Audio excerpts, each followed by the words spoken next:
Hello साथीहरु, welcome to my new blog. आज चाहिँ हामी झोर झरना गइरहेको छौं, जुन चाहिँ Kathmandu ring road Samakhusi city square मलबाट लगभग आधी घण्टाको राइडमा आउन सक्नुहुन्छ। यहाँको राइड एक्सपिरियन्सदेखि लिएर डेस्टिनेसनमा के कस्तो झरनाहरू छ, कहाँबाट सुरु भएको छ, सबै कुराहरू आजको भिडियोमा सेयर गर्नेछु। आशा छ तपाईहरु सबै सन्चै हुनुहुन्छ होला। स्वागत छ विवेक युट्युब च्यानलमा। आज हामी अलि फरक मुडमा छौं। शान्ति नेचरको काखमा झोर झरनातर्फ जाँदैछौं। यदि तपाई बिजी लाइफबाट अलिकति पनि ब्रेक खोज्दै हुनुहुन्छ भने यो भिडियो खास गरी हजुरकै लागि हो। साथीहरु, बाइक राइड भनेको स्पिड मात्र होइन, कहिलेकाहीँ स्लो चलाउँदै नेचरको आनन्द लिँदै डेस्टिनेसनतिर जानुपर्ने हुन्छ। आज चाहिँ हामी झोर झरनाको लागि निस्केको छु। बाटो चाहिँ एकदम स्मुथ छ, सो हाम्रो राइड पनि एकदम स्मुथ भइरहेको छ। बाटो त फर्स्ट क्लास नै छ।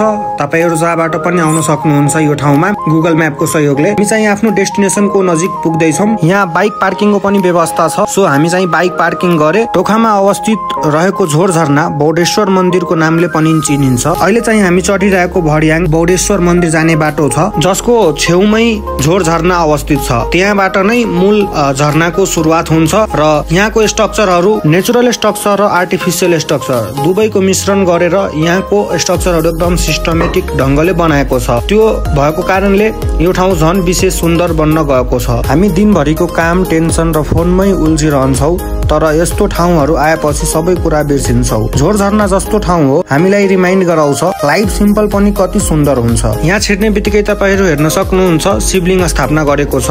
यहाँ अराउन्ड 54 वटा शिवलिङ्गलाई स्थापना गरेको छ। हामी चाहिँ क्रमशः यो शिवलिङ्गहरूको परिक्रमा गरेर अर्को दिशातिर गए। यहाँको एउटा जनविश्वास छ, सम्पूर्ण शिवलिङ्गलाई छुँदै ओम नमः शिवाय गर्यो भने सम्पूर्ण दुःखहरू हराउँछ भनेर। टोटल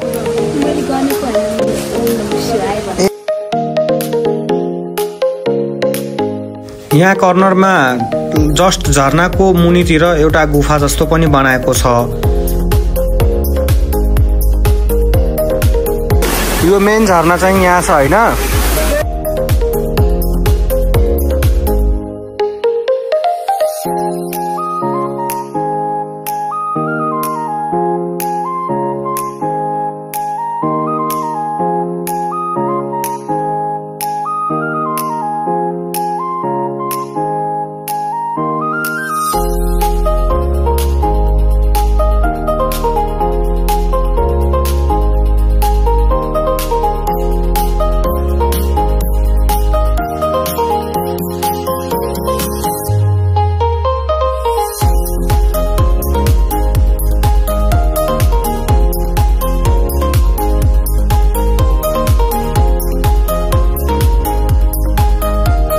दामी छ ठाउँ चाहिँ, दामी छ हैन।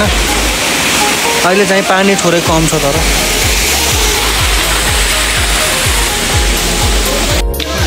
यो चाहिँ झोर झरनाको मेन झरना होइन। यतातिर एउटा गुफा छ जहाँ चाहिँ जुत्ता चप्पलहरू खोलेर गुफाभित्र छिर्न सकिन्छ। यो गुफाको इन छ, यहाँबाट गुफा छिर्न सकिन्छ हैन।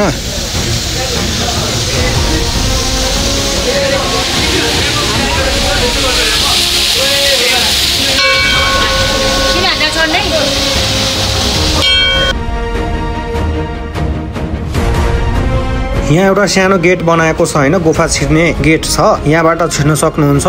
राइट साइडमा तपाईको गणेशजीको मूर्ति राखेको छ, श्री गणेशाय नमः, र लेफ्ट साइडमा अर्को मन्दिरहरू पनि बनाएको छ र शिवलिङ्गहरू पनि गुफाभित्र नै स्थापना गरेको छ।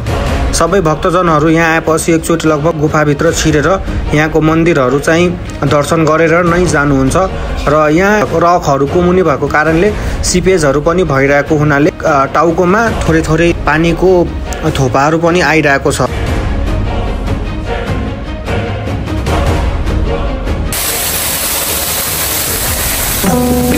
For supporting my channel, don't forget like, comment, subscribe. Thanks for watching my video, guys.